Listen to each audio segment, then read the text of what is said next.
They flew, knowing they wouldn't come back.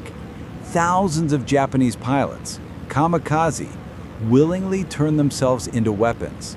But why? For the emperor? Out of fear? Or because there was no other choice? Let's break it down. Japan in despair. 1944. The Japanese Empire is no longer what it once was. The U.S. is retaking the Philippines, the Marshalls, Guam.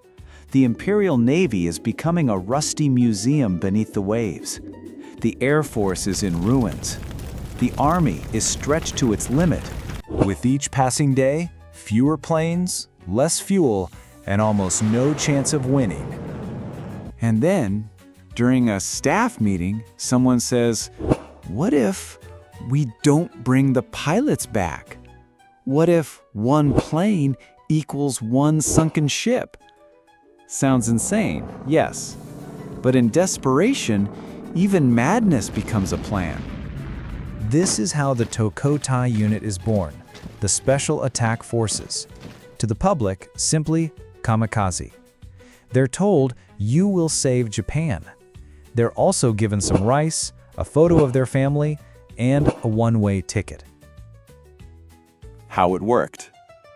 A typical kamikaze. A light aircraft, minimal armor, maximum explosives. The bomb? Up to 250 kilograms. The target? An enemy ship. The plan? Crash and detonate. On paper, every plane was supposed to take out a ship. In reality, sometimes they hit, sometimes just the ocean. Sometimes anti-aircraft guns did the job first. The ideological training was tougher than the flight drills. They were shown films, fed samurai quotes. Death is better than dishonor. They were told, "You are heroes." Some truly believed in duty to their country, in honor, in victory. And some just didn't want to be seen as cowards.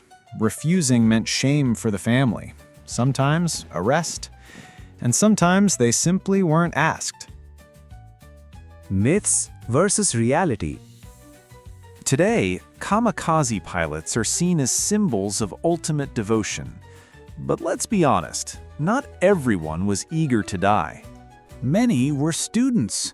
They were pulled from universities and sent to training camps. They wrote farewell letters, prayed, cried. Few smiled the way they did on the posters.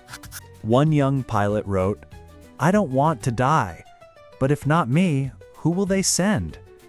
This wasn't fanaticism, it was a trap. And guilt, because saying no meant betraying your country and your friends.